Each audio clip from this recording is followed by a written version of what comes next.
Hello and welcome back to another episode of Write America. This literary series is spearheaded by our friend Roger Rosenblatt in an effort to bridge the great divide in our country through readings and conversations from award-winning, nationally renowned, and new and emerging writers. My name is Lauren. I am the publicist and events coordinator over at Book Review and your host for the evening. For those of you who are not familiar with our store, Book Review is Long Island's largest independent bookstore located in Huntington Village. So we have a great episode for you tonight featuring writers Meg Wolitzer and Lora Tucker.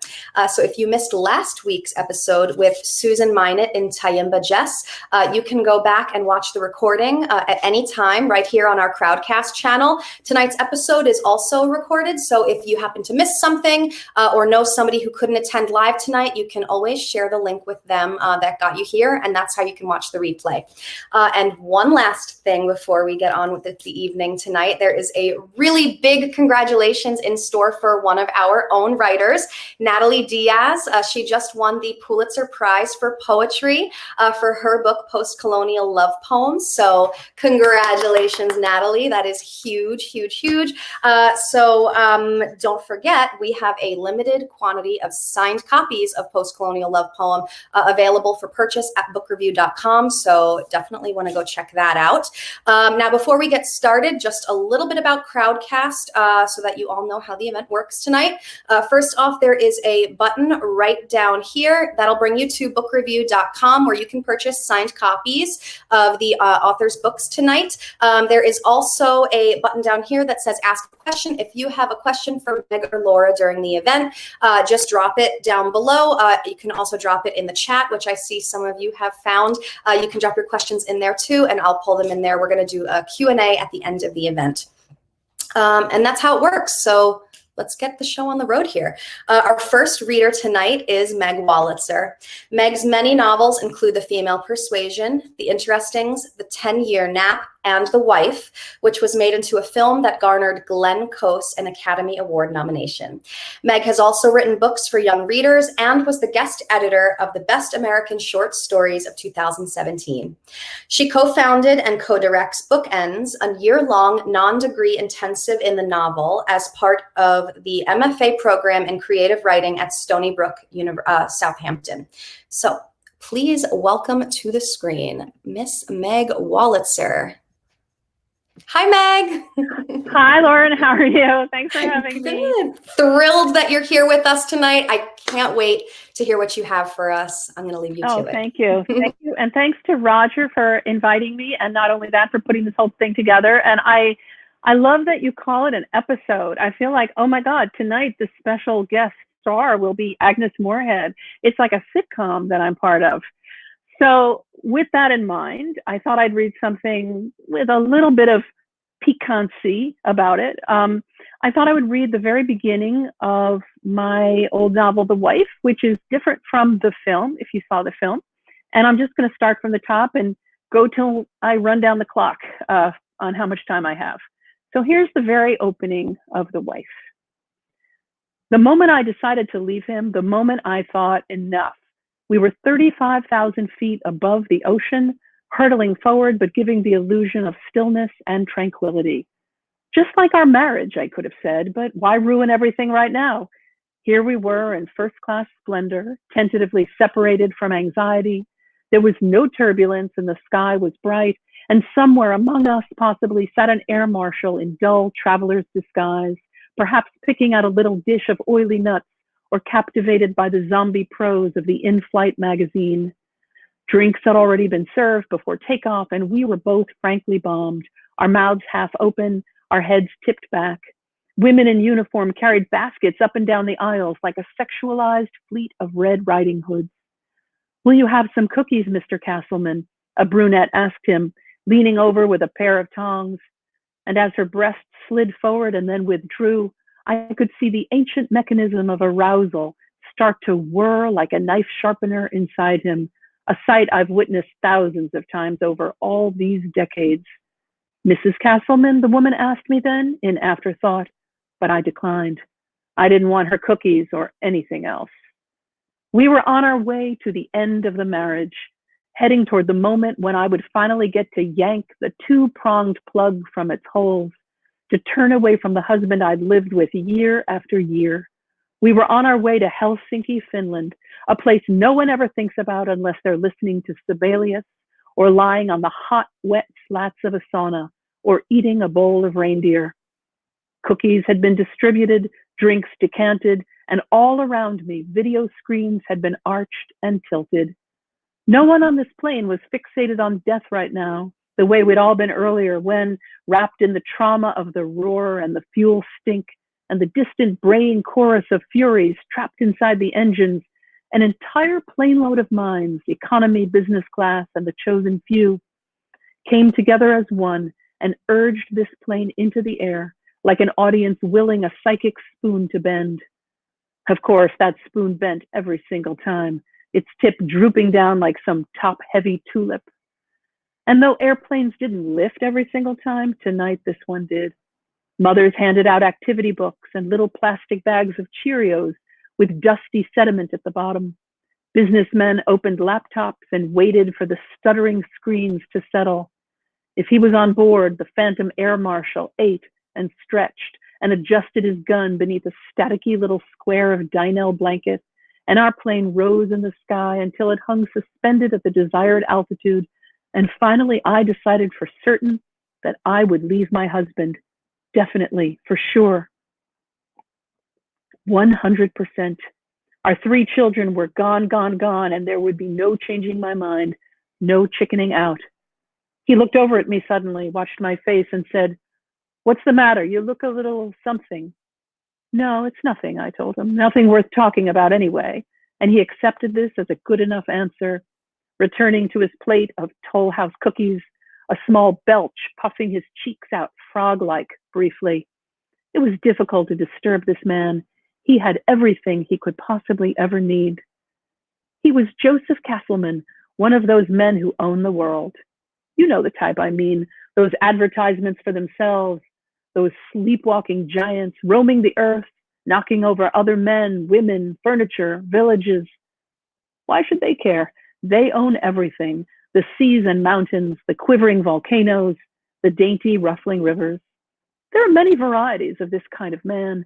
Joe was the writer version, a short, wound-up, slack-bellied novelist who almost never slept, who loved to consume runny cheeses and whiskey and wine, all of which he used as a vessel to carry the pills that kept his blood lipids from congealing like yesterday's pan drippings, who was as entertaining as anyone I have ever known, who had no idea of how to take care of himself or anyone else, and who derived much of his style from the Dylan Thomas Handbook of Personal Hygiene and Etiquette. There he sat beside me on Finnair Flight 702, and whenever the brunette brought him something, he took it from her, every single cookie and smokehouse-treated nut and pair of spongy throwaway slippers and steaming washcloth rolled Torah tight. If that luscious cookie woman had stripped to her waist and offered him one of her breasts, mashing the nipple into his mouth with the assured authority of a La Leche commandant, he would have taken it, no questions asked. As a rule, the men who own the world are hyperactively sexual, though not necessarily with their wives. Back in the 1960s, Joe and I leaped into beds all the time, occasionally even during a lull at cocktail parties, barricading someone's bedroom door and then climbing a mountain of coats. People would come banging, wanting their coats back, and we'd laugh and shush each other and try to zip up and tuck in before letting them enter. We hadn't had that in a long time. Though if you'd seen us here on this airplane heading for Finland, you would have assumed we were content, that we still touched each other's sluggish body parts at night. "Listen, you want an extra pillow?" he asked me. "No, I hate those doll pillows," I said. "Oh, and don't forget to stretch your legs like Dr. Krentz said." You'd look at us, Joan and Joe Castleman of Weathermill, New York, and currently seats 3A and 3B, and you'd know exactly why we were traveling to Finland.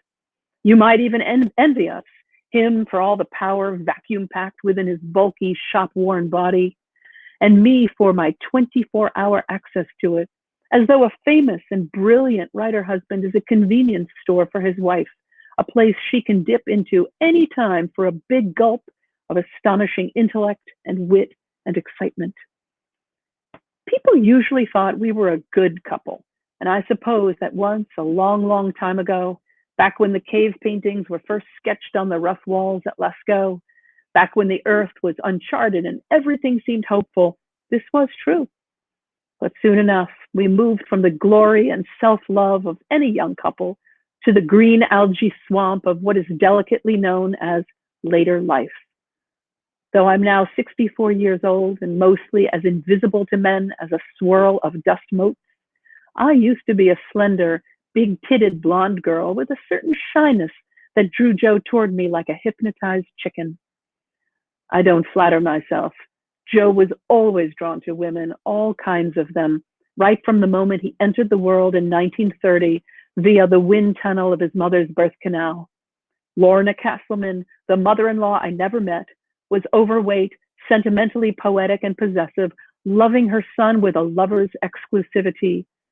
Some of the men who owned the world, on the other hand, were ignored throughout their childhoods, left sandwichless at lunchtime in bleak schoolyards.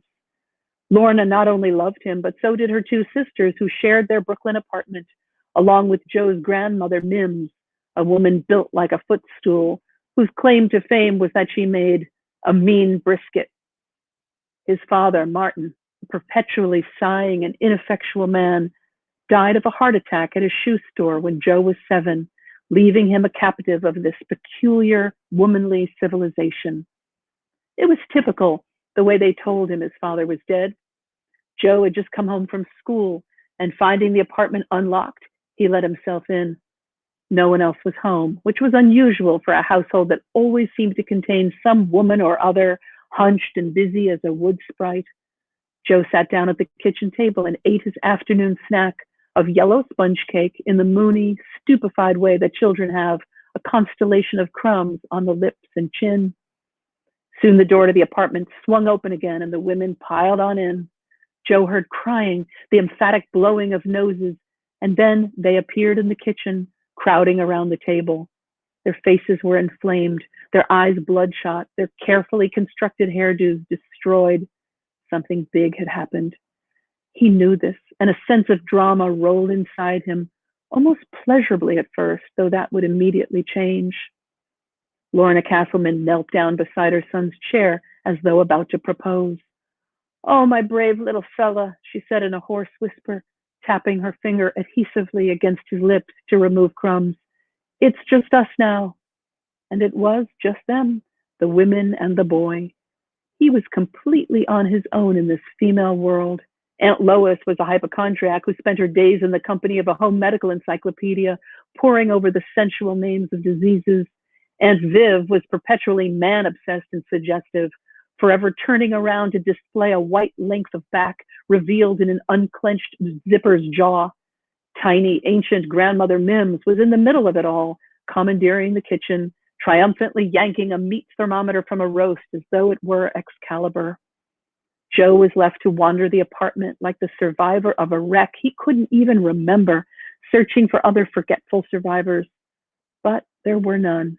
He was it, the beloved boy who would eventually grow up and become one of those traitors, those cologne-doused rats. Lorna had been betrayed by her husband's early death, which had arrived with no preamble or warning.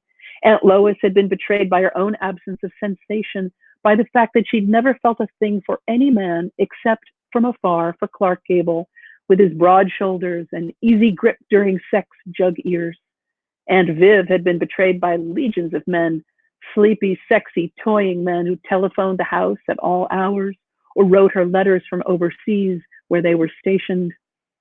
The women who surrounded Joe were furious at men. They insisted, yet they also insisted that he was exempt from their fury. Him they loved. He was hardly a man yet, this small, bright boy with the genitals like marzipan fruit and the dark, girlish curls and the precocious reading skills and, since his father died, the sudden inability to sleep at night. He'd roll around in bed for a while, trying to think soothing thoughts about baseball or the bright, welcoming pages of comic books. But always he ended up picturing his father, Martin, standing on a puff of cloud in heaven and sadly holding out a pair of saddle shoes still nestled in their box. Finally, around midnight, Joe would give in to his insomnia, getting up and going into the dark living room, playing a game of jacks alone in the middle of the rag rug. During the day, he sat on that same rug at the women's feet while they kicked off their pumps. As he listened to their unhappy, overlapping sagas, he knew that in some unstated way, he ruled the roost and always would. When Joe was finally sprung from the household, he found himself both enormously relieved and fully educated. He knew some things about women now, their size, their undergarments, their monthly miseries, their quest for chocolate, their cutting remarks, their spiny pink curlers, the timeline of their bodies, which he viewed in unsparing detail. This was what would be in store for him if he fell for a woman one day. He'd be forced to watch her shift and change and collapse over time. He'd be helpless to stop it from happening. Sure, she might be desirable now, but one day she would be nothing but a giver of brisket. So he chose to forget what he knew, to pretend that the knowledge had never penetrated his small, perfect head. And he left this all-female review and stepped onto the creaking train that sweeps people from their lesser boroughs into the thrilling chaos of the only borough that really counts, Staten Island. Thank you. All right, that was wonderful. Thank you so much, Meg. We will see you back at the end for the conversation, so stay put. All right, up next, we have a reading from Lora Tucker. Lora has had over 30 years teaching cultural competence and advocating for racial and social justice throughout the New York area. As the therapeutic poet, she has had her poetry featured in New York City venues since 1992, has a blog on POZ Online Magazine, and self-published her first book of poetry, Rites of Passage. She facilitates poetry therapy workshops for Stony Brook Southampton Hospital and a wellness program for the staff of the Parish Art Museum. Presently working on her MFA in creative writing at Stony Brook University, Lora received for the second year in a row the Sarah Martell Award for Mid-Career Returning Women Students. Please welcome Lora Tucker. Lora received for the second year in a row. Oh, where is she? Hold on one second. Oh, there you are, Lora. Hi. Where am I? Can you see me, Lora? Hello? Laura, are you there? Am I not? Yeah. Yeah. I think we have a little bit of a lag. Hello? Do you have it open on another device, Laura? Yeah. There? Am I not? Yeah. Yeah. Yeah, I'm here, but Okay. I don't know what happened. Oh, you can see me, right? Hold on. Sorry, everyone. I think we're having a little bit of a tech issue. Can you see me, Laura? Hold on one second. Let me try to call you. I don't know what happened here. Hold on.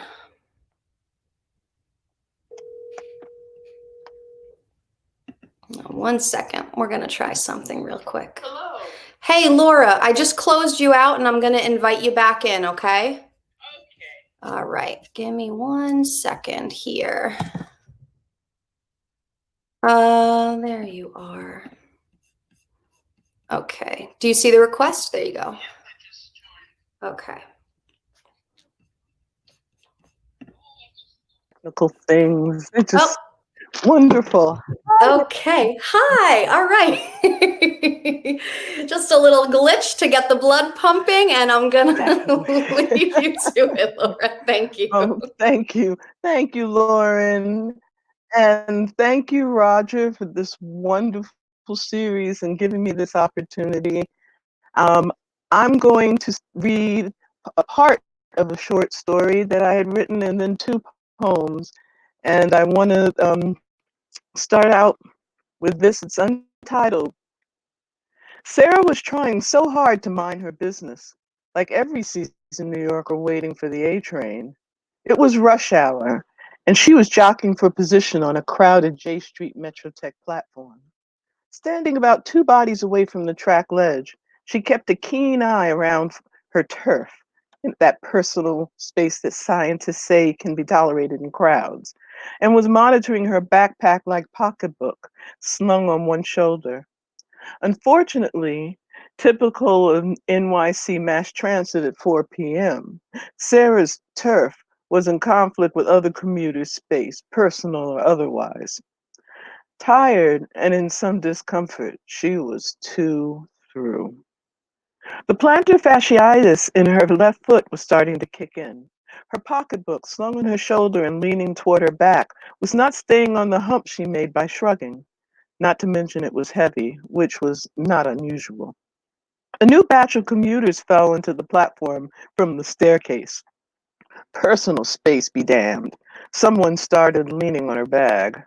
It better not be a pickpocket, she thought, as her plantar fasciitis started throbbing. The sound of an incoming train hit her and her commuter comrades' ears. A mass adjustment to the edge of the platform began to take place. The crowd began to shift and nudge forward, jockeying for a position. The commuter kamikazes were at the ready. So were the other worker bees, and girlfriend wanted a seat. The A train pulled into the platform. The crowd shifted to the predicted door position. Sarah palmed her bag.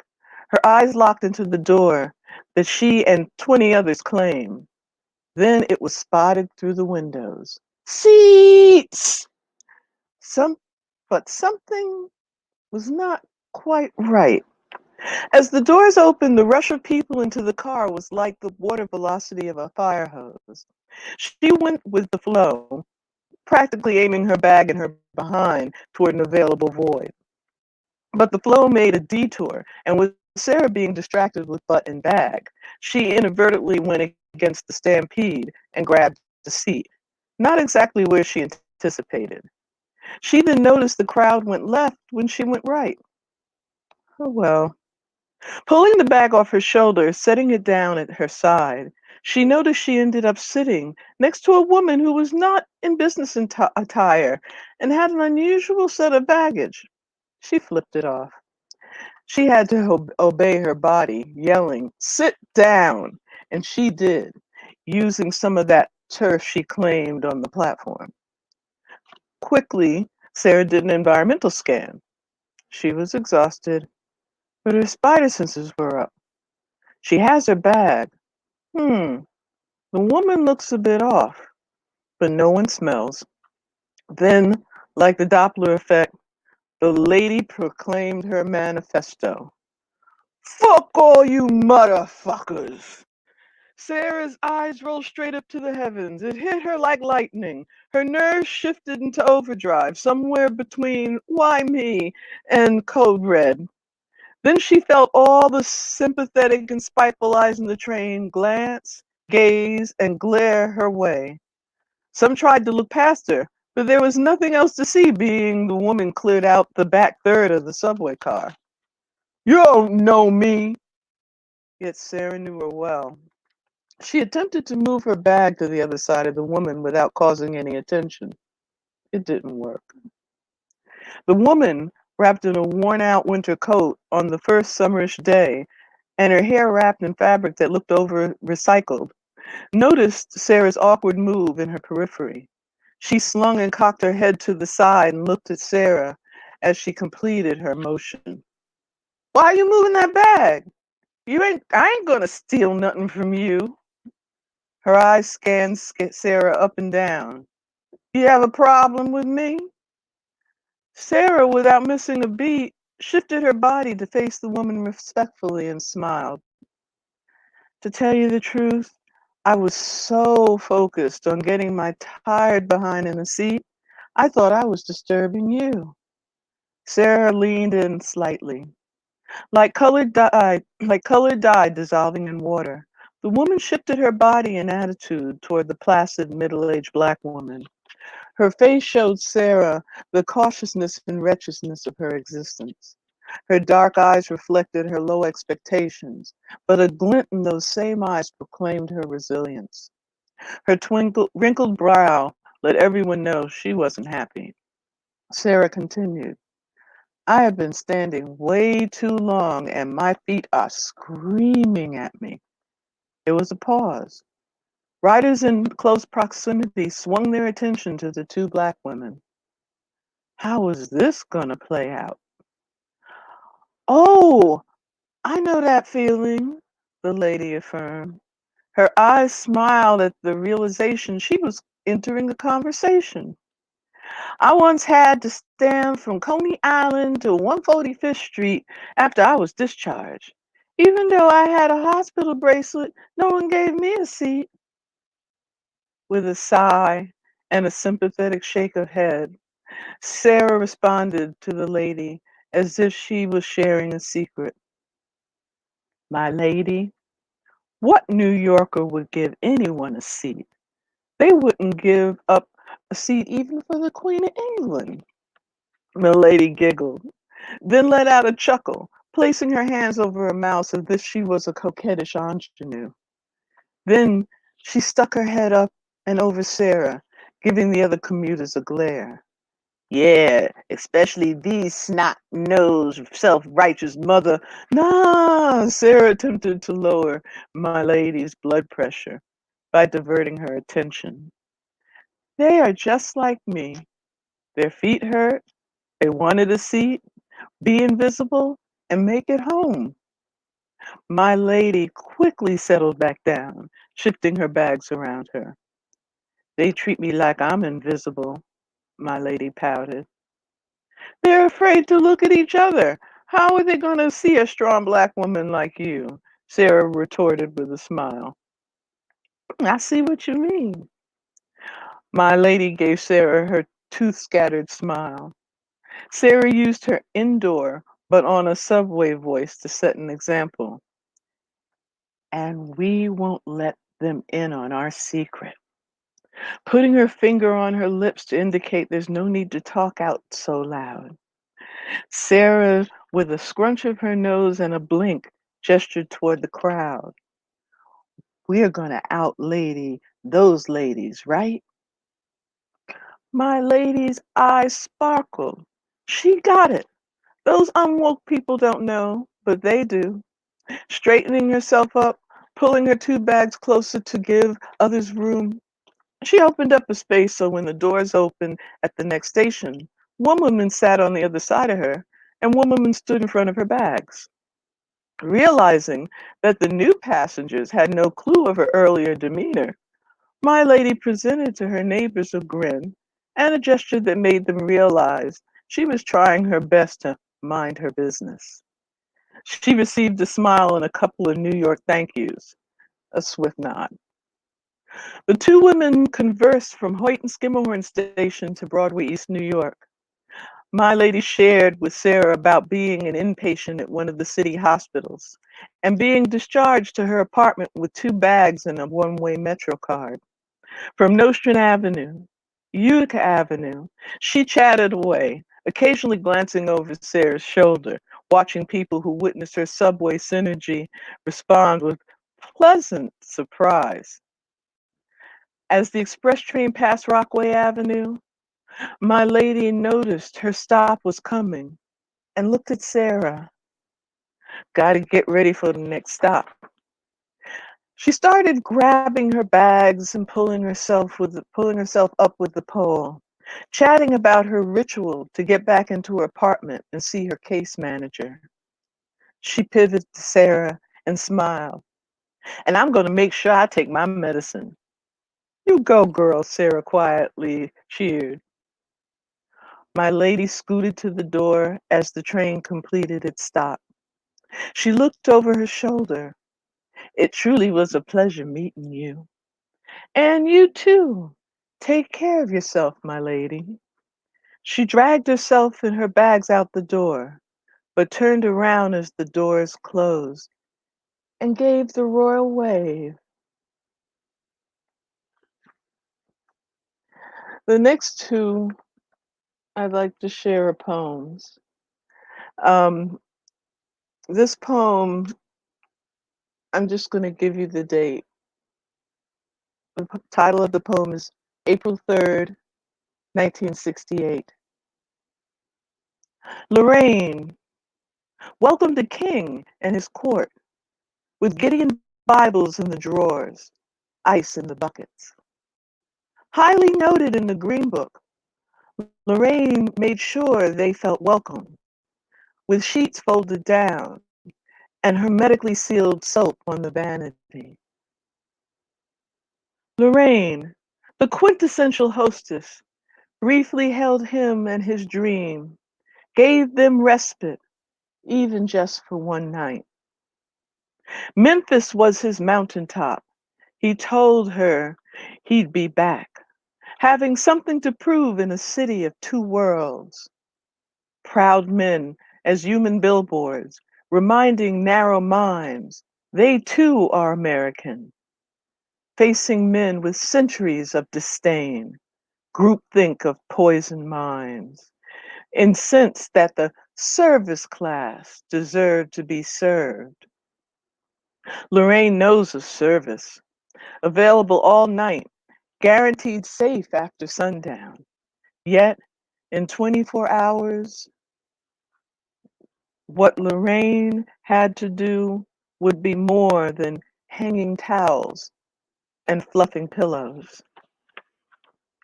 Balcony his perch, he stood looking down at his nights, making plans for the promised land.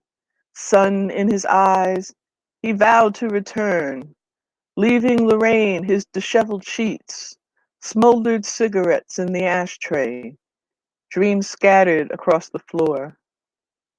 Mulberry Street became the road to the promised land, but for the rest of us, the road had a detour.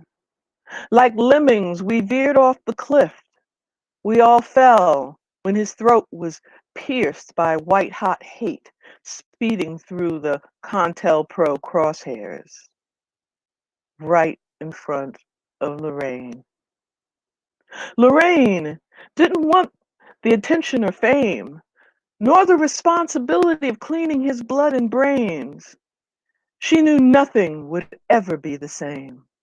So she embraced her place in history, kept her Green Book address, and changed her name.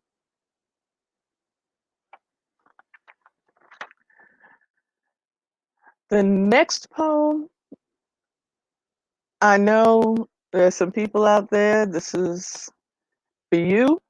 You know who you are. I live now in Sag Harbor. I grew up coming out here as I called it, a summer buddy, since I was about 13. And I wrote a poem called Sag Harbor Summers. Lucky were we who began metamorphosis by way of expressways, breaking concrete cocoons, spreading adolescent appendages, wiggling toes at Earth's edge. Bleach sand speckled with almonds, cocoa, pecans, playing R&B version of beach blanket bingo among low melanin mortals, spreading copper tone like double stuffed Oreos flipped inside out. We worshipped Ra as if we were exempt from melanoma. Darker hue of the Hampton venue, the not seen but be seen, imitations of white gone technicolor in summer surf and sand. Fresh air fun for the franchise. Our gangs were called cliques with midnight curfews. Signs posted private property. Didn't refer to our private schools, private communities, private lives. But we didn't care about the talented 10th, only our two top tits, Dr. Scholl flip-flop feet, twisting Jordache behind. We were the have among the have less, hoping to have more than we ever had before. Segregation was what we did with our meat and vegetables. Our plate was always full. The world our oyster, we ate crunching the pearl. Entrees of career du jour, salads mixed with ivy, dressed with parental procurements. We smoked under quixotic trees, drank with Chevis and a black Johnny Walker, played in snow in the middle of July. We were the dream Martin had on that mountaintop. We climbed with no safety line, with homogeneous illusions of the top of the corporate ladder to the cookie jar. Some made it halfway. Some hit the ceiling. Some only collected the crumbs. But lucky were we who had Sag Harbor summers, bombastic bourgeois brown beans, Negro Neros playing our violins while Rome burned 100 miles away. Thank you, and bless you.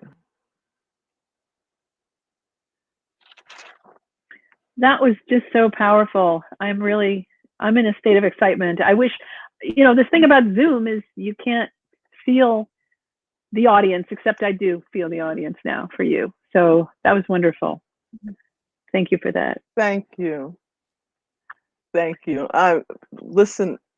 I said, I'm totally blown away that I'm sitting with you, and Well, you're not your sitting work with is me. just incredible. Thank you.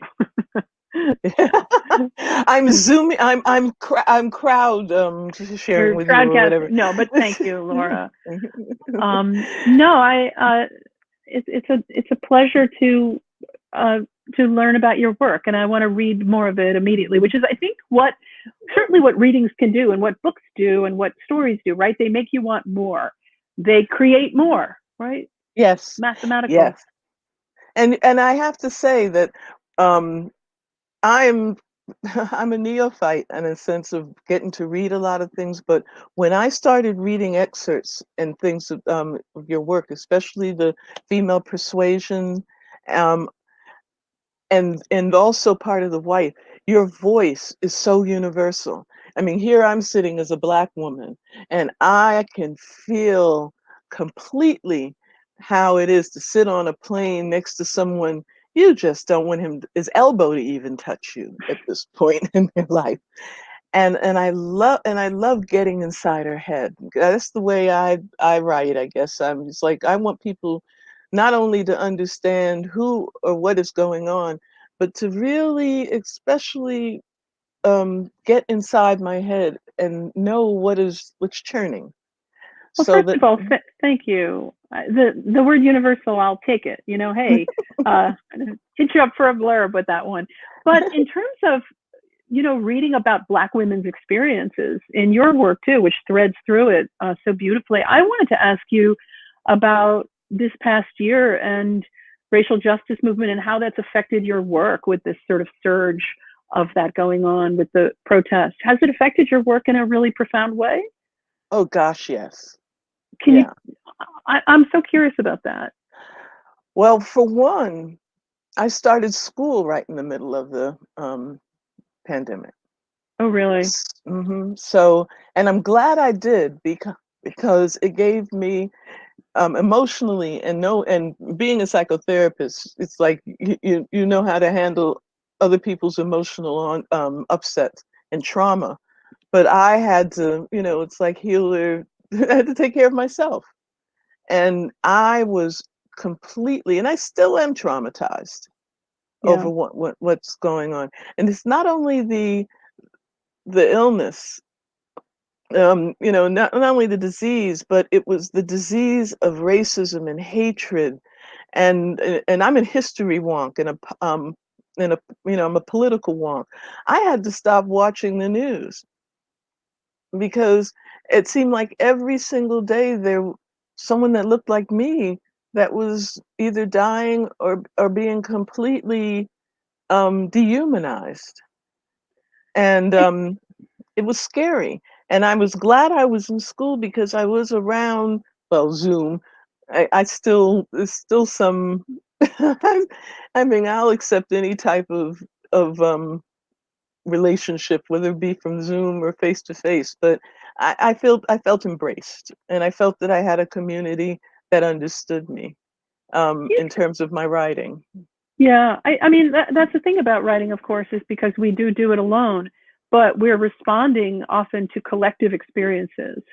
And that pain that you're talking about, that just that anguish of things you've seen and felt in your life, and things that we of all, black or white or regardless of brown, have felt and seen. I mean, I guess I'm wondering, so for people who don't write or are big readers, or even for people who do write, do you write when you're feeling like great pain about the suffering of people? Do you write from a place of that pain, or can you write in the midst of the worst feelings of it, or do you go into some other headspace and then you write from that? Interesting enough, because I was going to ask you a question. I know that I write when I'm inspired, and I write when I'm triggered. Oh, So that's the basic way I could put it. I can be inspired by something, or watching, like when I watch jazz and learn so much more about Louis Armstrong and his genius as a clarinet, and his voice and everything. And then I'm triggered. I was triggered by George Floyd and what happened. I was triggered by I'm still triggered by how the suppression of voting rights is being done. And being I was born in 1960, I wasn't completely aware of a lot of things during the civil rights movement, although it was going on around me because I was young.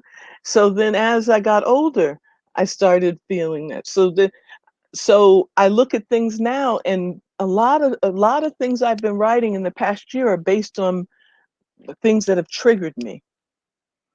that's interesting, because I think for me, being triggered requires something like to step back before or the stuff I would write. I don't know that I would write in that moment. Unlike you, I might wait. I don't know that I can. I sometimes feel, if something is deeply disturbing, I might need a kind of pause, like a breath in a musical piece, right? Yeah, well, this is the way I feel. Well, some of the Yeah, yeah. things that has been that affects me directly, the prejudice, the racism. I want everyone to feel what I'm feeling. I want everyone to know. I don't want to be negated. I don't want to be negated. I don't want someone to go, oh, well, you shouldn't feel this way. No, this is Well, no, how but it I feels. just mean, can you do it like right away, like in the middle of feeling it? That's what I'm just trying to get at. Like, Oh yeah. Oh oh yeah. wow, yeah, yeah, Yeah. that's a And gift because I thank you. Well, I do that. I do that by handwriting though. I can't do it by typing or anything. I have to have a oh, journal, and I got to write it. It's head to hand to paper.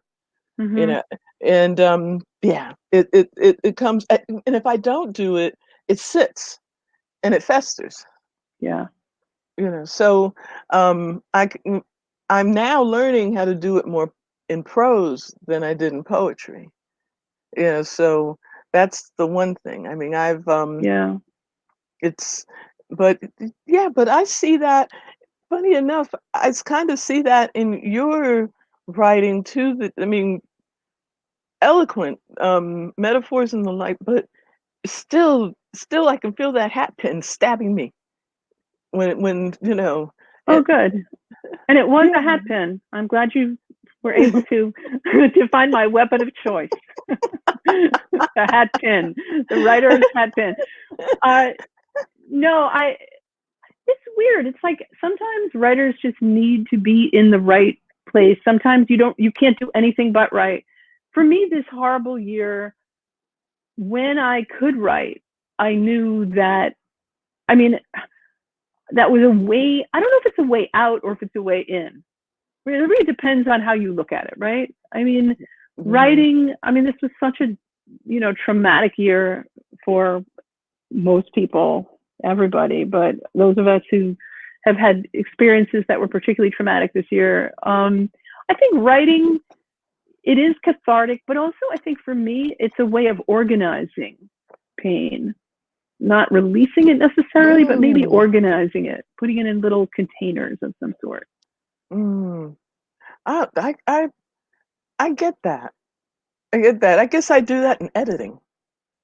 Yes, that's right. And, I heard something which I think is so apt, and I have to look up who said it because it's so great. But the first draft is for the writer, the second draft is for the editor, and the third draft is for the reader.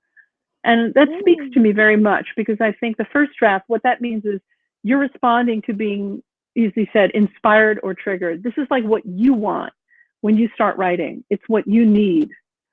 But then later, maybe you're going to look at it from a cool distance and say, oh, here's what the piece needs. And then finally, there's a sense of, am I going to be able to sort of share it with people? Is there a back and forth? What does the reader need eventually? And I loved that. I mean, every writer is completely different about how they work, but to me, that seems to speak to the natural trajectory of the way a lot of pieces go. And I don't know if it's different for poetry than it is for fiction. I don't write poetry.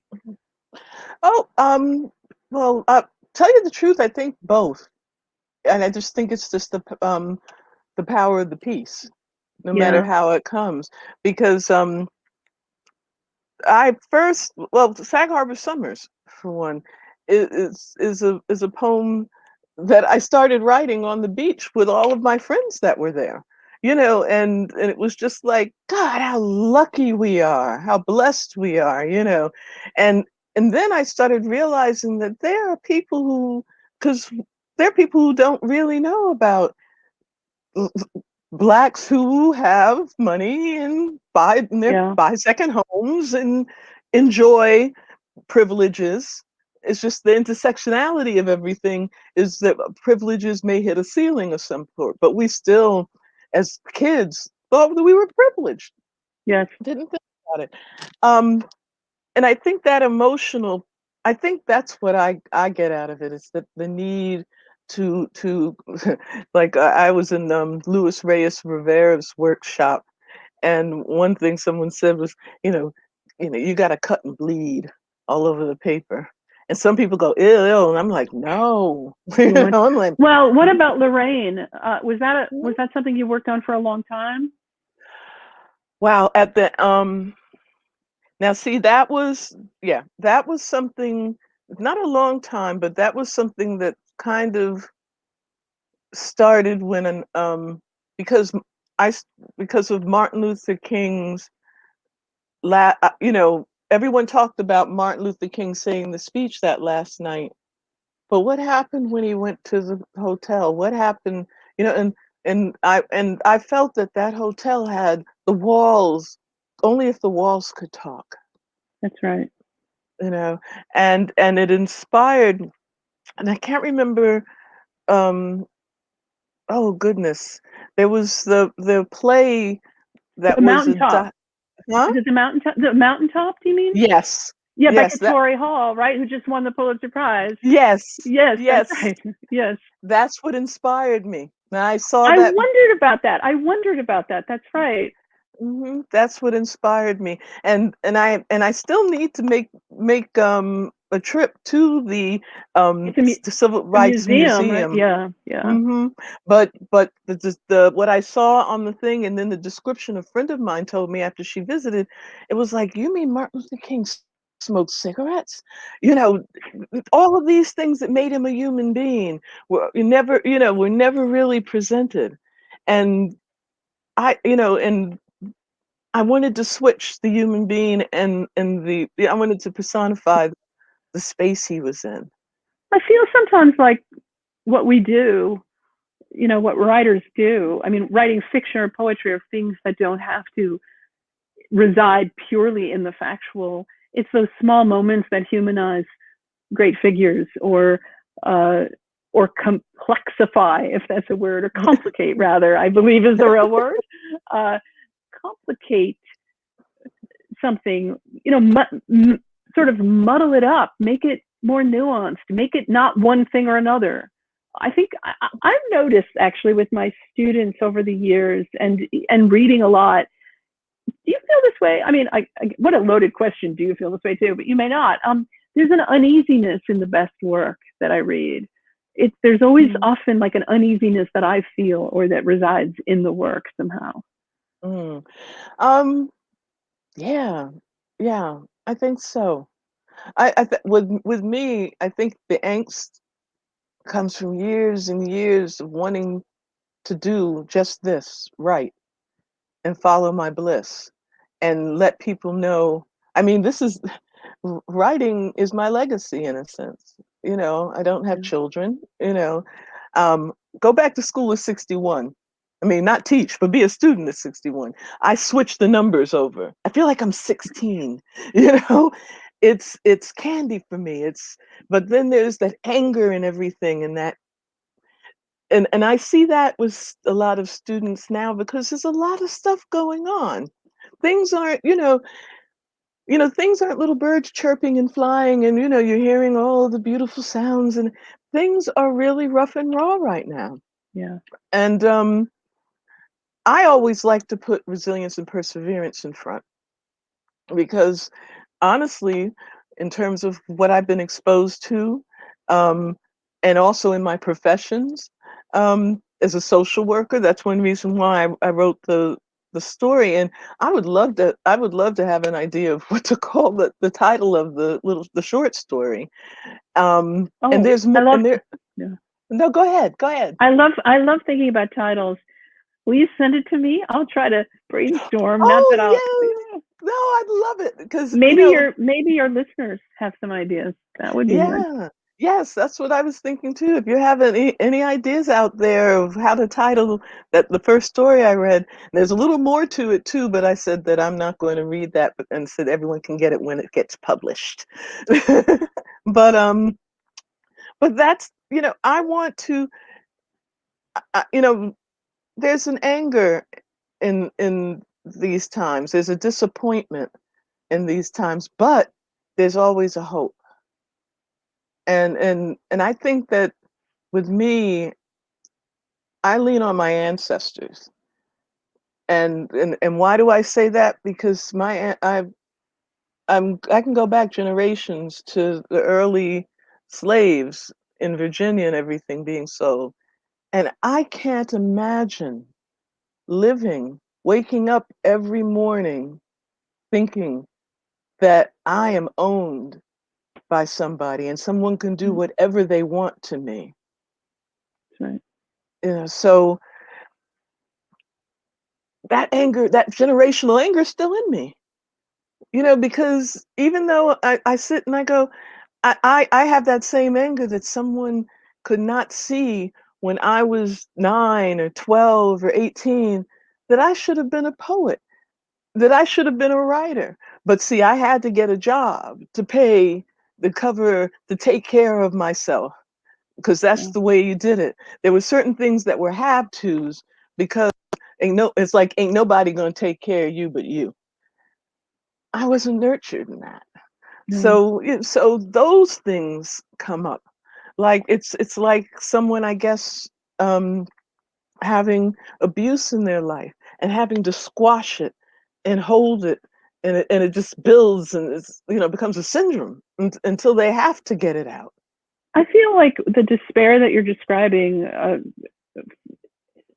that the more generalized despair that has been sort of infecting the atmosphere. That's a bad word to use these days, infecting, but it is sort of penetrating our lives and has been, since even obviously going back before Trump. But I did, when I edited Best American Short Stories in 2017, the last stories that I was looking at, I had spread out over the floor in this room where I'm sitting, my office. And it was election night. And when, the thing happened, the first, when Trump won, I was just sort of staggering around and I looked around at these stories that were on the floor and I thought, how am I going to go back to reading fiction and caring? How am I going to choose a story about, adolescents living in, how am I going to just lose myself in art anymore now that this thing has happened? And the conclusion that I came to was that when things are difficult and we feel like we can't read or write, we have to look to those reading experiences of the past to imagine that reading experiences and writing experiences of the future will be helped by that, because we have gotten through things, and art and writing has made a tremendous difference. It's provided solace to me Mm-hmm. and to you and to people's lives. And I think that that's the one thing I do when I say this is hopeless. How can reading matter? How can I do that again? It's you just look to the experiences of the past in your own life. Yeah, yeah. And I have, if you see, whoa. Hi. Hi. If I can just say something really quickly. Absolutely. Right over my shoulder, this picture that you see right here is of my father. And I look to him and what he did. He was a Tuskegee Airman and some. And then he did some other things too that were amazing. And I said for him to, he was of many Black men who, who were the precursors of what we call integrating, the Army, the Air Force, the Navy, and everything. And the pain that he went through to for that, because he literally was not only in World War II, he was in the Korean War. He was in Germany during the occupation. That is amazing to me, that here's this man, and he was a psychologist like your father, but he had to fight to get the GI Bill. Yeah. And he ended up in Columbia, Columbia University. So I feed on that. I feed on, like I say, when I say my ancestors, I feed on the history and of being a woman, being a Black woman. Um, all of that is so important. And what I'm trying to do is make it so that you can read it, that Lauren can read it and say, I see that, I feel that, I know that thing, even though it might be set in situations where you didn't live it. And that's what I get out of your reading. And also the one, was it Dogfish? Oh I yeah, think To that's, Night Owl from Dogfish. Yeah, book for younger readers. yeah. Yeah. I think Oh, I cool. think that's very interesting that you Well, had a Black girl. yeah, no, it's about it's a sort of gay parent trap of a Black girl and a white girl whose fathers fall in love, and the girls don't want it to happen. Yeah. Well, I thank you. I feel that way about your work. It's been a total pleasure. Yeah, I'm sorry, Lauren. I didn't mean to. Oh, that's okay. I didn't want to cut you off. So we do have a couple of questions here just before we wrap up. So this one is from Joyce Maynard. She is one of our writers.